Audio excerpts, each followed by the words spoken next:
And when you're 11 books in, how far out do you plan? Do you plan out two books, one book? Do you have an ending ever in mind?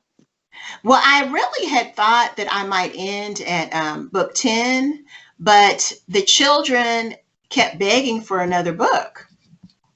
That's a And good problem so, to have. yeah, that really, even when I would do school visits, I'd say, yeah, I'm planning probably book 10 will be the end. And then people just kept begging and saying, oh, this has got my child reading and this has got him or her excited. So it makes me want to continue. But I'm not sure how much longer, maybe a couple of more books. We'll see. But I still keep coming up with the ideas. So I'm grateful that my little muse has allowed me to continue on and keep coming up with different scenarios. It seems like you're able to process lots of different aspects of your life through this lens. Are we going to see Sophie at some point take on quarantine? I don't know. Maybe right now someone had asked me about that, or so they said, "Oh, you should put some mask on your social media." I'm not feeling that right now. I mean, maybe I don't even want to write about it.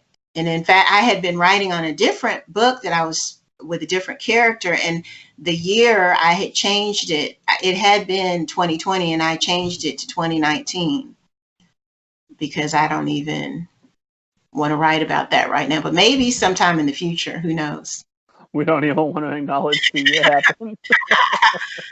Or I guess it's too fresh or too raw or something. I just don't want to write about that or have them in mass in school right That now. makes sense.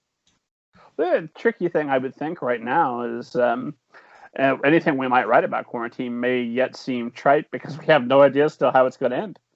Right. Yeah, that's true. That's a great point. You're right, because we're still in the middle of it right now, so you don't know I'm what. optimistic, but we'll see. Mm-hmm. So we promise Halloween spooktacular. Have you seen Bigfoot? What compelled you to write about Bigfoot and introduce Sophie to that fear? My family watches that show Finding Bigfoot, and so they were watching it, and I've actually traveled a few years ago, 3 or 4 years ago, we traveled out west and we went through South Dakota, and they'd have all these statues with Bigfoot and things like that. So I just thought that might be interesting. And I wanted to have a book that came out around Halloween time.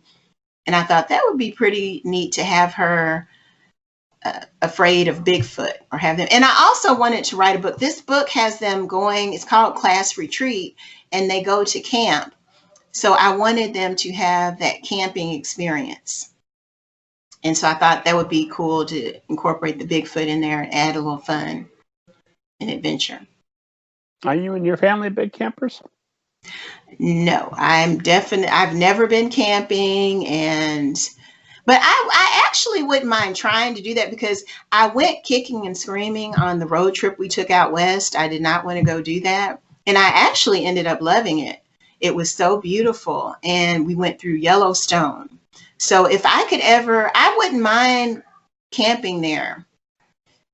And if I could do that, I actually might do that. But I've never been camping before. I like being outside, but I don't, sleeping out in a tent isn't something that I've ever wanted to do. But my husband likes that kind of thing. And again, I loved our road trip. I did not want to do that at all. And that was just so fun. So I might do that one day. Well, that might be the perfect vacation for these quarantine times. Right. Because we've talked about that with the quarantine times. And I'm a really, I guess I'm kind of a prissy type person, but I love outdoors, being and seeing nature and just seeing beauty, natural beauty. So I would love to do that one day. Yeah. Yeah, no, I'm with you. I talked to Annie Sullivan, who went diving with great white sharks. I don't Ooh. think the episode will have aired when this one comes out, but I chatted with G Neary recently, and he was telling me about going around his house looking for alligators. Like, Mm. what are you guys doing? You're writers. We're supposed to stay home and safe with our cats and our book. I love being outside with my book because even this, with quarantine, we live about 40 minutes from the Gulf of Mexico or Galveston. And so we found there's this beach that's like a 45-minute drive from my house. And my husband and I have been going there, just sitting on the beach. It's wonderful. And I had my book, a new book by Kwame Alexander, Becoming Muhammad Ali. And I read my book out on the beach, and I just love being out in the great outdoors. Well, then maybe camping might work out. Yeah, well, fingers crossed for you. Yeah, maybe.